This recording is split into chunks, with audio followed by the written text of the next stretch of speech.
Hello friends, जय श्री कृष्णा, राधे राधे। आज मैं आप लोगों के सामने एक नए टॉपिक के साथ में आई हूँ जिसका नाम है साइंस। और साइंस ऐसा सब्जेक्ट है जो अभी के हर एग्ज़ाम में पूछा ही जाता है। अगर हम बात कर लें बीपीएससी की, क्योंकि मैंने बीपीएससी का फॉर्म भरा है जिसमें कि मैंने भरा है टीआरई 4 का भी 4.0 का भी मैं प्रिपरेशन कर रही हूँ। और मैंने एएसओ का अभी रिसेंट में जो एएसओ की पोस्ट आई थी, ठीक है, एएसओ का फॉर्म आया था, मैक्सिमम लोगों ने फॉर्म गिराया होगा। अभी तक जहाँ तक कि इसके बारे में जो भी एक्नॉलेज्ड हूँ मैं, तो अभी तक में एएसओ का फॉर्म लगभग 1.5 लाख के अप्रॉक्स फॉर्म गिरा है, ठीक है। और बीपीएससी का 71st का जो प्रीलिम्स है, इसकी भी प्रिपरेशन कर रही हूँ मैं। तो बीपीएससी इन तीनों को ऑर्गेनाइज कर रहे हैं, ठीक है, इन तीनों एग्जामिनेशन को ऑर्गेनाइज करेगा। तो इसमें सबसे बड़ा चीज़ ये हमें जानने की ज़रूरत है कि इनमें कॉमन क्या है। कॉमन तो देखिए, इसमें सबसे ज़्यादा क्या है ना कि जनरल साइंस ऐसा सब्जेक्ट है जो हर एग्ज़ाम में, चाहे आप सीजीएल की बात कर लें, एसएससी से रिलेटेड कोई भी एग्ज़ाम की बात कर लें, या पीसीएस की बात कर लें, या यूपीएससी सिविल सर्विसेज की बात कर लें, सिविल सर्विसेज में कोई भी एग्जामिनेशन, कोई भी स्टेट बोर्ड का पीसीएस उठा करके देख लीजिए, तो जिसमें साइंस ना पूछा गया हो। साइंस एक ऐसा सब्जेक्ट है जो हर एक एग्ज़ाम में वो कोर टॉपिक का काम करता है। और उसी तरह से हम आते हैं मैथ्स का, जिसमें कि साइंस क्या है ना कि 10 मार्क का भी देगा या 15 मार्क का भी देगा, लेकिन वो साइंस पूछा ही जाता है। उसी तरह से मैथ्स की बात कर ले तो मैथ्स भी एक ऐसा टॉपिक है, साइंस और मैथ्स ये दोनों मिला करके भी पूछ देते हैं। जैसे अगर मैं टीआरई की बात करूँ, टीआरई में 8 क्वेश्चन रहते हैं, टीआरई 4.0 में अगर पूछे जाएंगे तो टीआरई के एग्ज़ाम्स में, टीचर्स के एग्ज़ाम में जो है 8 क्वेश्चन, ये जो जनरल मैथ्स होती हैं वो पूछे जाते हैं बेसिक मैथ्स से। और अगर जिनका सब्जेक्ट होगा, ठीक है, अगर जिनका सब्जेक्ट होगा तो इसमें कितने पूछे जाएंगे, 80 मार्क्स के पूछे जाएंगे, ठीक है। 80 मार्क्स का रहता है। तो टोटल अगर मैथ्स मान लें जिनका पेपर ही रहता है, पेपर रहेगा 80 मार्क्स का, तो मिला करके कह लीजिए कि 88 मार्क्स का प्रिपरेशन उनको करना पड़ेगा। जैसे कि मेरा मैथ्स ही पेपर है, मेरा मैथ्स का पेपर है, तो मुझे 88 मार्क्स के लिए प्रिपरेशन करनी ही पड़ेगी। तो उसके साथ साथ हम ये भी देख लेते हैं कि मैथ जो है बीपीएससी में भी आपको मिनिमम या मैक्सिमम कह लीजिए कि आपको 10 तो रहते ही रहते हैं। बीपीएससी की एग्ज़ाम कर ले, पीसीएस की किसी भी पीसीएस में आप जाइएगा तो आप बीपीएससी को सबसे पहले लेकर के चलिए, क्योंकि हम यहाँ बीपीएससी की बात कर रहे हैं। तो बीपीएससी की बात करेंगे तो बिहार में हमें देखने को मिलता है कि इसमें 10 क्वेश्चन आपको बीपीएससी में पूछे ही जाते हैं।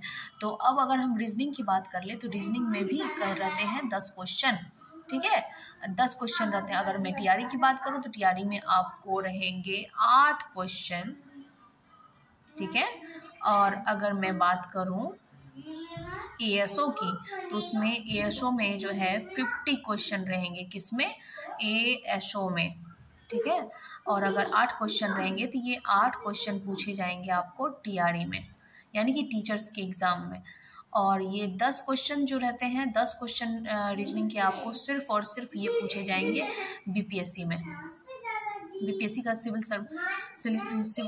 जब भी मैं सिविल सर्विसेज की बात करूं तो अभी पहले मैं यहाँ सिर्फ और सिर्फ बीपीएससी पीसीएस जो स्टेट लेवल पे बिहार में जो लिया जाता है एग्ज़ाम, तो उसके पीटी में जो पूछा जाता है ये 10 मार्क का पूछा जाता है। मैं मेंस की बात अभी नहीं कर रही हूँ, मैं सिर्फ और सिर्फ बीपीएससी पीटी की बात कर रही हूँ, ठीक है।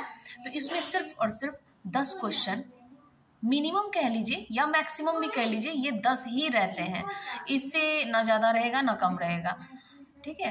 अब आगे जो भी रेफरेंसेस रहे, आगे जो भी अगर चेंजिंग करनी हो तो बीपीएससी को, तो वो करने पे मैं तो कुछ नहीं बोल सकती हूँ। इसमें अभी तक का जो फॉर्मेट चल रहा है मैं उसके अनुसार मैंने आपको बताया। अब आगे चलते हैं कि अगर ये सब कोर सब्जेक्ट है तो हमें प्रिपरेशन किस तरह से करनी चाहिए। अगर हमें साइंस पढ़नी है तो अगर हम साइंस को अच्छे से पढ़ लें, अच्छे से पढ़ने का मतलब है कि अगर हमें एनसीईआरटी और एनसीईआरटी के साथ कोई एक रेफरेंस भी लेकर के चले तो ये हमारी स्टडी अच्छी बना देगी। यानी कि हमें जनरल साइंस में कहीं से भी कोई भी क्वेश्चन दे देगा ना तो हम उसे कवर कर सकते हैं। उसी तरह से क्या है ना कि जनरल साइंस क्या है कि अगर एक बार आपने डेप्थ से प्रिपरेशन कर लिया, अगर आपने एक बार डेप्थ से प्रिपरेशन कर लिया तो फिर आप किसी भी एग्ज़ाम में किसी भी तरह के क्वेश्चंस को आप क्रैक कर सकते हैं। उसी तरह से मैथ्स की बात करते हैं तो मैथ्स जो है हमें एनसीईआरटी को लेकर के चलना होगा ताकि हमें टीआरई के एग्ज़ाम में भी कोई प्रॉब्लम ना हो।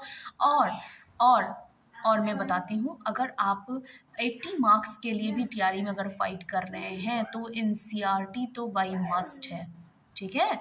एनसीईआरटी मस्ट है, एनसीईआरटी को ही पढ़ना ही पड़ेगा। और हम रीजनिंग की तो बात आपको बता ही दी है कि रीजनिंग तो भैया इतना तो मोस्ट है कि अगर 40 क्वेश्चन अगर रहते हैं रीजनिंग में, 40 या 45 जो भी एसएससी में भी पूछे जाते हैं, तो इतने तो बच्चे रहते हैं कि अगर 40 क्वेश्चन मान के चलिए, 40 क्वेश्चन दिया हुआ है रीजनिंग में, तो उसमें कोई भी बच्चे जो नॉर्मल, जो एवरेज, बिलो एवरेज भी रहेंगे तो वो 10 से 15 क्वेश्चन ऐसे ही कर लेंगे, ठीक है। 10 से 15 क्वेश्चन उसमें मिनिमम वो कर ही लेते हैं। और अगर उनसे ज़्यादा जो थोड़ा सा एडवांस होता है, जैसे कि अगर फंसने का रहता है, जो कभी प्रिपरेशन नहीं किए हो रीजनिंग में, तो उन्हें होता है जैसे कैलेंडर हो गया, डाइस हो गया, तो ये सब जो कुछ टॉपिक सब होते हैं, ये सब टॉपिक में वो फंसने का रहता है, वो फंस सकते हैं। तो अब हम आते हैं, ज़्यादा बातें ना करें, अब हम आते हैं अपनी पढ़ाई पे। तो मैं आज मैं शुरू करने वाली हूँ जनरल साइंस से। तो जनरल साइंस हम सबसे पहले मैं 10th का उठाऊँगी। और देखिए, क्योंकि मैं अपनी भी स्टडी कर रही हूँ, तो मैंने भी काफ़ी लंबे टाइम से मैंने अपनी स्टडी छोड़ी है। तो अब मैं जब अपना स्टडी स्टार्ट करने जा रही हूँ तो आप लोग के साथ ही करूँगी। आप लोग भी इस वीडियो को देखेंगे तो हो सकता है आप ज़रूर प्रॉफिटेबल हो, क्योंकि जब कोई भी अगर साथ में पढ़ाई करता है ना, तो उससे बड़ा बेनिफिट मिलता है ना। क्योंकि आपने सुना होगा कि डिस्कशन, या फिर एक होता है कि कोई कोऑर्डिनेट लेकर के चलता है, साथ में कोऑर्डिनेट बना के चलता है, तो आपको कहीं ना कहीं बेनिफिट तो होगा ही ज़रूर। तो सबसे पहले हम लोग जनरल साइंस जो लेकर के चलेंगे, साइंस में हम सबसे पहले टेंथ का बुक उठाएंगे, ठीक है। 10th का बुक मैं लेकर चलूँगी, और 10th में मैं एनसीईआरटी को भी लेकर चलूँगी, ठीक है। मैं एनसीईआरटी पढ़ूँगी, और एनसीईआरटी पढ़ूँगी, रेफरेंस भी पढ़ूँगी। तो सबसे पहले मैं क्या करती हूँ, मैं रेफरेंस का एक टॉपिक उठाती हूँ, ठीक है। रेफरेंस का एक टॉपिक उठाती हूँ, उसके बाद मैं एनसीईआरटी उसी टॉपिक का एनसीईआरटी से कवर करूँगी, ठीक है। तो एनसीईआरटी क्या होता है ना कि एनसीईआरटी में इतना डेप्थ होता है ना कि अगर आप उसे ना समझ पाए तो वो एक बार में तो शायद समझ में नहीं आएगा। मैंने एनसीईआरटी को भी पढ़ा है, मैंने 9th और 10th दोनों को पढ़ा है, अच्छे से पढ़ा है, लेकिन मैंने 1 ही रीडिंग लगाई है, क्योंकि मैंने जैसा कि आपको बोला कि मेरी पढ़ाई अच्छी खासी 5 से 6 साल मैंने अपनी पढ़ाई को पूरी तरह से ड्रॉप कर दिया था, मैंने अपनी पढ़ाई को स्टॉप कर दिया था। तो अब जो मैं पढ़ाई शुरू कर रही हूँ, तो मैंने इधर ही विदिन 1 मंथ ही मैंने अपनी एनसीईआरटी कवर की है। अब मैं चाहती हूँ कि रेफरेंस में आप लोगों के साथ पढूँ, रेफरेंस का जैसे रिवीजन होगा तो फिर मैं आऊँगी एनसीईआरटी पे, ठीक है। तो चलिए, मैं सबसे पहले आज साइंस को उठाती हूँ। मैं धीरे धीरे एक एक करके जो भी मैं अपने रूटीन में जिस भी चीज़ को मैं पढ़ूंगी, मैं ये वीडियो अपलोड करते जाऊंगी। अगर मैंने 4 से 5 घंटे की पढ़ाई की है, मैंने जो भी चीज़ पढ़ा है उस 4 से 5 घंटे में, जो भी पढ़ा है मैंने 4 से 5 घंटे में, वो सारी मैं वीडियो अपलोड करूंगी। और आप लोग प्लीज़ मुझे थोड़ा सा सपोर्ट करने की कोशिश कीजिए, लाइक कीजिए, सब्सक्राइब कीजिए, क्योंकि अगर आप लाइक कीजिएगा, सब्सक्राइब कीजिएगा, तो फिर मैं और भी ज़्यादा बूस्ट होकर के मैं आपके लिए बहुत सारा वीडियो लाऊंगी। और एक दिन में मैंने जितनी भी स्टडी पूरी की है, मैं सारी वीडियो आप लोगों के सामने लाऊंगी। चलिए, अब हम लोग ज़्यादा बात ना करते हुए भी हम लोग अपनी साइंस को आगे बढ़ाते हैं। तो मैंने आपको बोला कि ये है एस चांद की बुक है, और सबसे पहले मैं एस चांद का एक टॉपिक उठाऊंगी। ये देखिए, ये है एस चांद की बुक है, एस चांद स्कूल ऑनलाइन रिसोर्सेस। ये क्लास 10th की बुक है, आप देख रहे होंगे, देखिए ऊपर में लिखा हुआ है ना, S science for 10th class part 1। तो ये फिजिक्स की बुक है, और हम लोग सबसे पहले फिजिक्स के ही टॉपिक को स्टार्ट करेंगे। और आज का टॉपिक मेरा रहने वाला है इलेक्ट्रिसिटी। देखिए, आज का टॉपिक मेरा रहने वाला है इलेक्ट्रिसिटी। अब मैं जैसे जैसे पढ़ते जाऊंगी, आप भी ध्यान देते जाना कि कहाँ पे जो मेन टॉपिक रहेगा वहाँ पे मैं 1 से 2 बार मैं इंडिकेट कर दूंगी, 2 बार मैं पढ़ूंगी उसे, ठीक है। देखिए, अब हम लोग रीडिंग लगाना शुरू करते हैं, ठीक। Electricity is an important resource. Electricity is an important source of energy in the modern times. Electricity is in industry and in transport. For example, electricity is used in our homes, for lighting, fans and heating purposes. For example, for figure 1, in industry, electricity is used to run various types of machines, and in transport sector, electricity is being used to pull electric trains. In this chapter, we'll discuss electric potential, electric current, electric power and the heating effect of electric current. देखिए दोस्तों, इसमें क्या है ना कि electricity हमारे life में, आप भी जानते हैं कि इलेक्ट्रिसिटी कितना ज़्यादा इम्पोर्टेंट है। अगर मैं 10 साल पहले की बात करूं तो जिस तरह की इलेक्ट्रिसिटी का प्रोसेस और फॉर्मेट जो भी अभी चल रहा है, अभी के लाइफ में चल रहा है, तो वो पहले 10 साल पहले वैसा कुछ नहीं था। अगर मैं गांव में जाऊं तो अभी भी कुछ गांव ऐसे हैं जहां पे इलेक्ट्रिसिटी अभी भी नहीं पहुंची है। लेकिन हमारी जो सरकार है, हमारी जो मोदी सरकार है, उन्होंने इतनी सारी योजनाएं ला करके और हमारे जो गांव का जो गली गली है वहाँ तक उन्होंने ही बिजली पहुँचाया है। तो आपको पता है कि बिजली का इम्पोर्टेंस जो है आप भी जानते हैं, और जो गांव वाले लोग हैं उनसे बेहतर तो खैर और कोई नहीं जान सकता है। तो हम आगे बढ़ते हैं। देखिए, हम जब इलेक्ट्रिसिटी को पढ़ेंगे ना, तो इलेक्ट्रिसिटी के बारे में हमें पता है कि इंडस्ट्री में भी बहुत ज़्यादा इसे यूज किया जाता है, जैसे ट्रांसपोर्ट में भी यूज किया जाता है। ट्रांसपोर्ट में भी हमें इलेक्ट्रिसिटी का यूज देखने को मिलता है। इलेक्ट्रिसिटी में भी देखने को, सॉरी दोस्तों, माफ़ कीजिएगा, मेरा बेबी आ गया था। अब मैं आगे बढ़ती हूँ। इसमें जो है, अगर हम इलेक्ट्रिसिटी की बात करेंगे तो हमें सबसे पहले इलेक्ट्रिसिटी जो है इस चैप्टर में हमें क्या क्या चीज़ पढ़ने को मिलेगा, हम लोग डिस्कस करेंगे। सबसे पहले इलेक्ट्रिक करंट, इसमें देखिए क्या क्या टॉपिक है। इलेक्ट्रिक पोटेंशियल है, इलेक्ट्रिक करंट है, और इलेक्ट्रिक पावर है, and the heating effect of electric current है। ठीक है, ये सब इम्पॉर्टेंट टॉपिक है। हम आगे बढ़ते हैं कि ये सब होता क्या है। In order to understand electricity we should first know something about the electric charges. ठीक है, इलेक्ट्रिक चार्जेस भी बहुत इंपॉर्टेंट है। अब हम चार्जेस के बारे में जानते हैं। पहले these are discussed below. If we bring a plastic comb near some very tiny pieces of paper, it will not have any effect on them. If, however, the comb is first rubbed with dry hair and then brought near the tiny pieces of paper. आप लोग ये experiment तो बच्चे में किए होंगे, क्योंकि हम लोगों ने भी किया है, हमने भी किया है। तो आपको मैं बता दूं कि जब भी एक प्लास्टिक कॉम है, अगर आप उसको टाइनी पीसेस ऑफ पेपर, जो पेपर होते हैं, पेपर के क्रस होते हैं, उसे छोटे छोटे जो क्रस होते हैं, उसके पास अगर आप प्लास्टिक कॉम लाते हैं तो आपको पता होगा कि उस पर कोई भी इफेक्ट नहीं होता है। लेकिन जब आप उसी प्लास्टिक कॉम को, कंघी को, जब आप अपने हेयर में रब करते हैं या फिर हेयर को ये करते हैं, तो उसके बाद वो बाल होना चाहिए, सूखा होना चाहिए। ठीक है, ड्राई हेयर होना चाहिए। अगर ड्राई हेयर में कॉम को आपने फर्स्ट रब किया, उसके बाद आपने उस पेपर के बीच में टाइनी पीसेस ऑफ पेपर जो रहते हैं, छोटे छोटे जो पीसेस पेपर आपने काट के या तोड़ के फाड़ के जो भी रखा है, तो उसके पास अगर आप जैसे ही कंघी सटाओगे तो वो सारे पेपर ना उसमें आके चिपकना शुरू कर देंगे। ठीक है, और ये जो होते हैं ना, ये दर्शाता है कि कुछ चार्जेस तो है इस पे ना। हाँ, ये होता है सिर्फ और सिर्फ चार्जेस के कारण, है ना। तो these observation are explain by saying that initially the comb is electrically neutral। पहले क्या होता है, ये ऑब्जर्वेशन यही बताता है कि पहले क्या है ना कि कॉम जो है इलेक्ट्रिकली न्यूट्रल होता है, so it has the effect of tiny pieces of paper.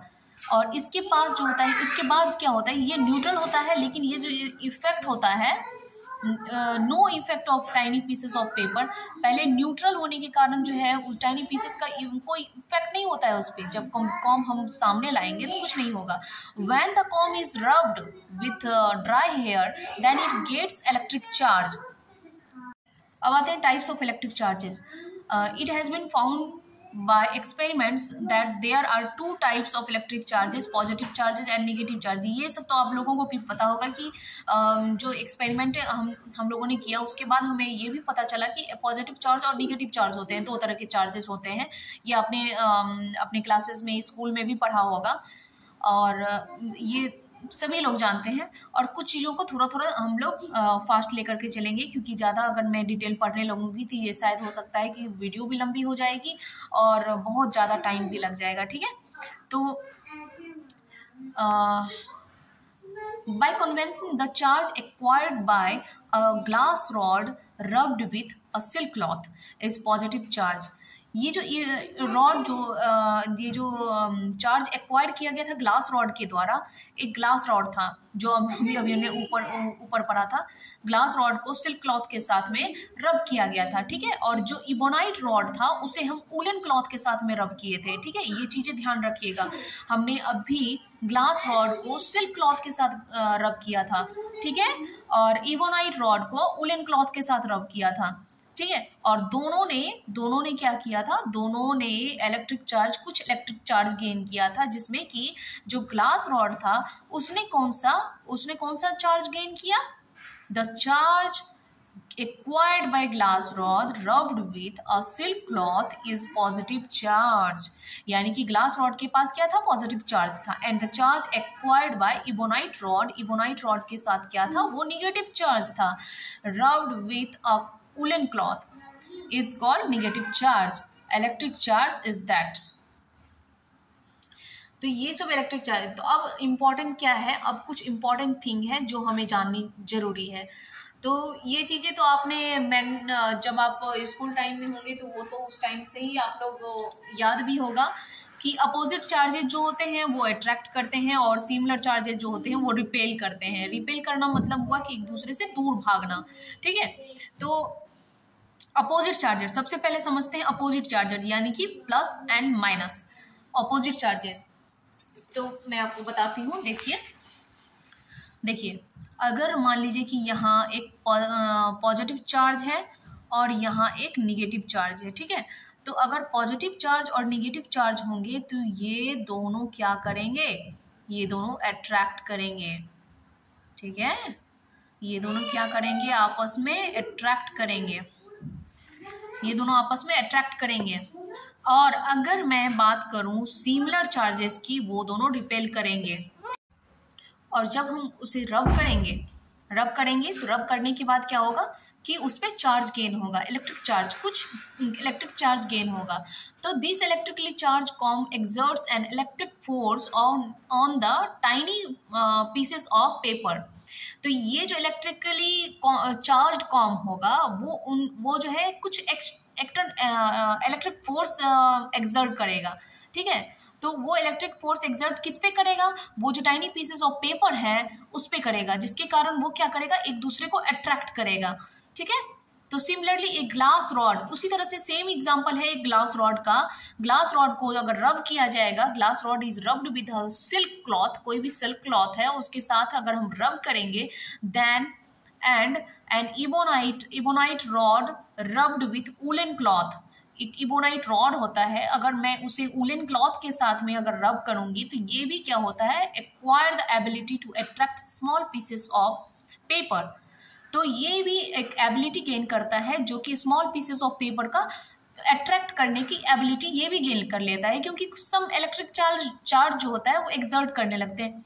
Some electric charge जो होते हैं, कुछ इलेक्ट्रिक चार्ज वो उस पर आ जाते हैं, जिसके कारण ये क्या करते हैं, कुछ इलेक्ट्रिक फोर्स एक्सर्ट करते हैं उस पीसेस पे, और इसके बाद ये क्या हो जाता है, वो अट्रैक्ट करने लगता है। और इन्हीं सब चीज़ों को हम क्या कहेंगे, are said to have electric charge. यानी कि इन सभी चीज़ों, ये जो प्रोसेस हुआ, ये प्रोसेस इसलिए हो पाया है क्योंकि उन पे इलेक्ट्रिक चार्ज आ जाता है। इलेक्ट्रिक चार्ज होते ही ये सारे प्रोसेस होते हैं। अब आते हैं types of electric charges. It has been, तो दोस्तों देखिए ये जो है पॉजिटिव चार्जेस और नेगेटिव चार्जेस, ये क्या करेंगे, एक दूसरे को अट्रैक्ट करेंगे। आप इसे अनलाइक चार्जेस भी कह सकते हैं, अनलाइक अनलाइक चार्जेस, ठीक है। और ये देखिए, ये है नेगेटिव चार्जेस, नेगेटिव चार्ज, यहाँ सेम चार्जेस है, यहाँ भी नेगेटिव है, यहाँ भी नेगेटिव है, तो यहाँ क्या हो जाएगा, रिपेल करेगा, यानी कि एक दूसरे से दूर भागेगा। और यहाँ भी पॉजिटिव है, यहाँ भी पॉजिटिव है, ये सेम चार्जेस है, सेम चार्जेस क्या करेंगे, रिपेल करेंगे। अब आगे आते हैं, सॉरी आगे आते हैं।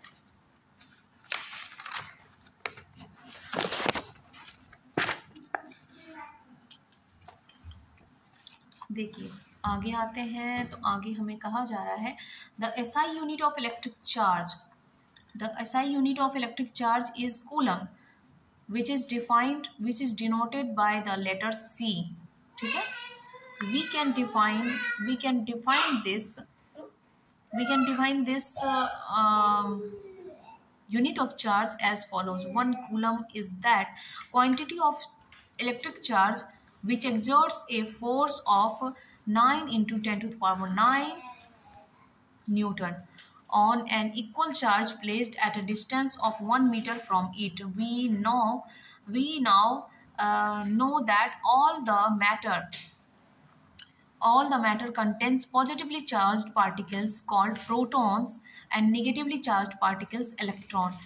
ये हम सब जानते हैं कि सबसे पहले हमें ये बताया गया है कि एसआई यूनिट जो इलेक्ट्रिक चार्ज का होता है वो कूलम होता है, ठीक है।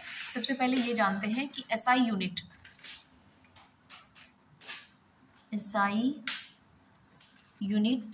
Of charge, SI unit of charge क्या होता है। एसआई यूनिट ऑफ चार्ज हमारा हो जाएगा, ये हो जाएगा कूलम। और इसमें ये भी कहा गया है एसआई यूनिट ऑफ चार्ज जब कूलम हो जाएगा तो इसे हम डिनोट किससे करेंगे, ये देखिए, इसे डिनोटेड बाय सी। ये जो सी है, ये जो हमारा सी लेटर है, इससे हम डिनोट करते हैं किसको, इलेक्ट्रिक चार्ज को, इलेक्ट्रिक चार्ज को। अब इसके बाद ये भी कहा गया है कि ये जो 1 कूलम का जो क्वांटिटी होता है इलेक्ट्रिक चार्ज का, जो कि एक्सर्ट करता है एक फोर्स को, और वो फोर्स होता है 9 into 10 to the power 9 into 10 to the power 9। ये एक्सर्ट किया जाता है, ये फोर्स एक्सर्ट किया जाता है, फोर्स एक्सर्टेड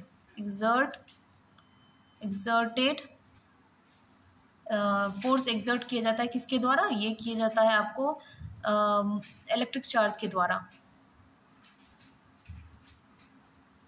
इलेक्ट्रिक चार्ज के द्वारा। अब हम आगे आते हैं, अब हम आगे देखते हैं। यहाँ एक क्वेश्चन दिया हुआ है, आपको पता है कि ये जो हमारा चार्ज दिया हुआ है जो कि पॉजिटिव चार्ज है, पॉजिटिव चार्ज जो होता है, पॉजिटिवली चार्ज पार्टिकल जो होगा उसे हम प्रोटॉन कहेंगे, ठीक है। जो हमारा पॉजिटिवली चार्ज पार्टिकल होगा उसे हम प्रोटॉन कहेंगे, और जो निगेटिवली चार्ज पार्टिकल होगा उसे हम इलेक्ट्रॉन कहेंगे, ठीक है। तो हमारा जो प्रोटॉन होता है, वो प्रोटॉन जो पॉजिटिव चार्ज होगा उसका कितना कूलम होगा, 1.6 into 10 to the power -19 coulomb, where an electron possess a negative charge. तो इलेक्ट्रॉन क्या करता है, वो नेगेटिव चार्ज पॉजेस करता है। और हमें ये भी पता है कि यूनिट जो होता है इलेक्ट्रिक चार्ज का वो कूलम होता है, जो कि as bigger as the charge of a proton or an electron। ये जो होता है इलेक्ट्रिक चार्ज जो कूलम होता है, ये कूलम उतना ही बड़ा होता है जितना कि एक प्रोटॉन का चार्ज या इलेक्ट्रॉन का चार्ज होगा, ठीक है। तो this point will become more clear from the following example. तो एग्जाम्पल भी हम देख लेते हैं। ये एग्जाम्पल है, पहला एग्जाम्पल है, ये आपको एनसीईआरटी में भी मिलेगा, इसीलिए यहाँ देखिए कहा जा रहा है एसचांद में एक खासियत है कि अगर आप एसचांद पढ़ लेते हैं तो आपको ऑलमोस्ट ये समझ लीजिए कि आपका एनसीईआरटी भी कवर हो गया।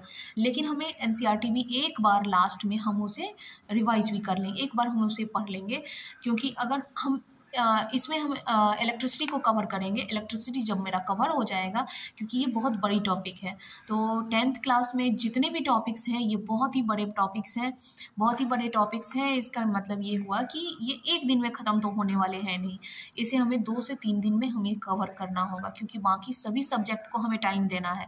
ऐसा भी नहीं करना है कि सिर्फ एक ही चैप्टर, एक ही टॉपिक के पीछे पड़े हुए हैं, एक ही सब्जेक्ट के पीछे पड़े हुए हैं, वैसा काम नहीं करना है। थोड़ा थोड़ा करके पढ़ेंगे ना, तो हमारा जो बर्डन रहेगा वो बर्डन कम हो जाएगा। ठीक है दोस्तों, चलिए आगे बढ़ते हैं।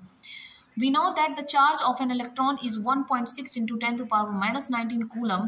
तो ठीक है, ये हमारा एक इलेक्ट्रॉन का जो चार्ज है ना, ये दिया हुआ है। ठीक है, तो अब हम आगे बढ़ते हैं। इफ इलेक्ट्रॉन चार्ज इतना कूलम और 1.6 into 10 to power minus 19 coulomb. If the charge is 1.6 into 10 to the power 19 coulomb, number of electron is 1। ठीक है, अगर हमारा चार्ज इतना कूलम है तो हमारा नंबर ऑफ इलेक्ट्रॉन कितना होगा?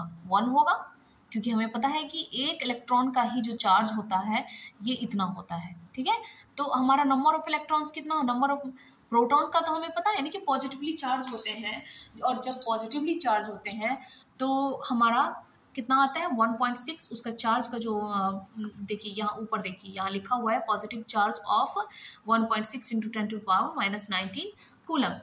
तो चलिए यहाँ देखते हैं, नंबर ऑफ इलेक्ट्रॉन्स हमारा फिर क्या हो जाएगा? 1 हो जाएगा। If the charge is 1 coulomb then number of electron is equal to 1/1 upon 1.6 into 10 to the power minus 19 into 1।